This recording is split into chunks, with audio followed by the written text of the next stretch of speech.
Fall Week is presented by Rainbow Pest Experts. Trust Rainbow's experts to keep your home free of pests. Learn how Rainbow is caring for your world at rainbowpestexperts.com. Welcome back to Twin Cities Live. Well, all week we've been embracing the fall season with our Fall into Fall series. Again, thanks to Rainbow Pest Solutions. And we're rounding out the week today. Yes, because with the cooler weather, that means there's time to play board games. You bring it inside, you bring the family around the fireplace, you get around the kitchen table. It's a fun night. It's a fun afternoon. This whole situation right now feels very cozy. The event manager of Source Comics and Games, Dan Malson, joins us with a few of his best fall game recommendations. Let me tell you, Dan, this is the way to get the kids off their phones, off their devices, because they've not seen these before. Yep. And if it's new, it's fun. Yeah. Right? Yeah, and a lot of them have a lot of like peripherals. There's I brought a lot of games with like physicality. Yeah. It's not old Candyland and stuff like that. This is real stuff, and this is fun. Okay. Let's talk about Winterhaven Woods. Yes. This game down here, what's this about? So for that one, it's basically you're trying to create the homeliest woods for the different critters, and you're trying to attract critters. Trying to kind of grow your woods specifically. This is kind of an example of like one player's kind of setup is just having those couple of cards with trees. They've got a forest with trees. Yep. And then you're adding more trees to kind of attract more critters, and you're trying to just kind of create the space that those critters can survive through the winter. That's also locally made as well. Is that a fox? Yeah. What you letting a fox in your, because he'll eat the rabbits. Yeah. Wait, this is so beautiful. Is that? Oh, wait a minute. That is also an element to the game is the carnivores. The circle of life. Some of the little guys. The circle of life. Somebody's got to win. Yep. This is a beautiful game. Truly, like it's aesthetically pleasing just to look at. Yeah, I found that one at Gen Con years ago. Found out the creator was local. I was buying art prints of the game. He sold art prints on his site as well, and it was.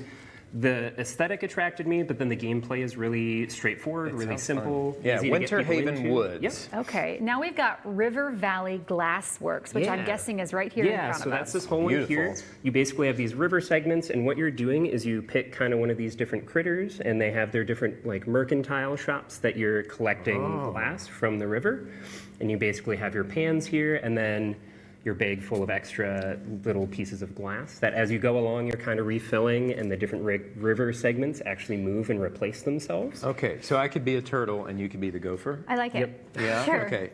And this is also very beautiful. When we said fall games, you really thought deeply about that, because the animals that are used in these games and just the aesthetic, the colors are so fall. Yeah, and the glass having those actual like physical plastic pieces, the shapes also matter for scoring at the end of the game, and you're doing kind of this math project of trying to build out your board in the best way possible to get the most points. Huh. That's really interesting. All right, Super Dice Battle. What's this one about? That's another locally created game. That one's not as fall themed outside of video games you go into play in the winter and the fall and stuff.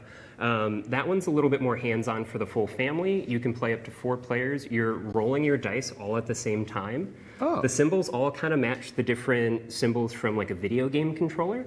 And it's basically this battle royale where you're going until someone says stop. Basically, once someone has kind of one of the things on their board, they'll say stop. And then you're all trying to do your thing at once, but you have to go with what you have in front of you at that time. So it's everyone's rolling their dice kind of frantically as fast-paced. And so for kids, it gets them going. They get to throw a bunch of dice around. And if they're into video games, they're used to that fast pace, and this is something to get them off and it's got a ton of video game references. The box is the same size as the original like NES cartridge boxes and stuff like that. So there's a lot of thought put into it. Super Dice Battle, that's what that's called. Okay. Everdell. What a beauty this one is. This is great. Yeah, this is probably the most dense of the ones that I brought. Basically, it's a mix of what they call like worker placement and engine builder, where basically each player has a number of these little wooden meeples. They're all in different critter shapes. Meeples? Yep, they're called meeples. Okay. They're little wooden peoples. And so basically what it is during your turn, you're doing these different general actions to either place your meeples to get resources or getting some of these different sites to put in front of you where you're building out your own little critter town. They have these really nice components for resources, like these little rubber berries. What do you do with the berries? You use those to spend to get different in-game they're kind of like bonuses. money. Yeah, they're essentially like a currency You're not in-game gonna that eat you're it. using. Yeah. You trade in berries. Yeah. I just am in awe of just how beautiful this Yeah. one is. Wow. I and like that that one's these all build on each Yeah. other. Yeah. And that one has a whole big board that goes in front of it, which Oh, gets a little cool. bit big for one table. Yeah, you can see Everdell. it. That's what that's yeah. called. Okay, we've got a couple more to get to. We'll get to those quickly here.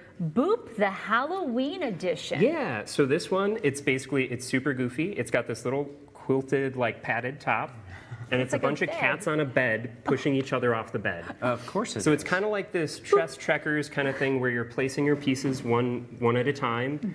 You go, they go.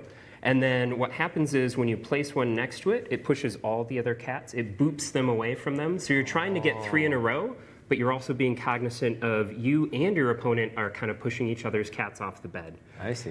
Listen, I don't mind yeah. pushing a cat off the Yeah. bed. To I don't want a be- cat on the bed. To be in a game maker's brain. I know. It's just wild. It's so just crazy. creative. Yeah. All right, so we have one more. Lord of the Rings trick-taking game. Yep. Yeah, so if you've ever played Hearts or Spades, it's kind of that thing where you're trying to basically match suits, have the highest number of that.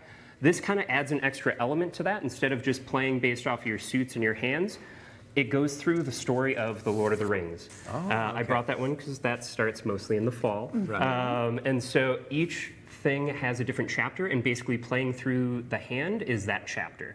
And then each player picks a character. Each chapter will tell you what characters are available. And then you're just basically playing that Hearts Spades style trick-taking mechanics. But the art's gorgeous. It's this stained glass art from an independent creator that does some really gorgeous work. And yeah. These are beautiful games. I love This is it. really fun. Thinking about the holidays coming up, people being together, or gifts. This Right. is such a great idea to get them a board game. And something different than the old mainstays. Yeah. So this is great. Dan, oh, I love it. Great job. Yeah. Great games. Thank you, Dan. Fun. Hey, you can find links to all of these games and to Source Comics and Games, which is on our website, twincitieslive.com. They're over off Snelling. Plenty more Twin Cities Live right after this.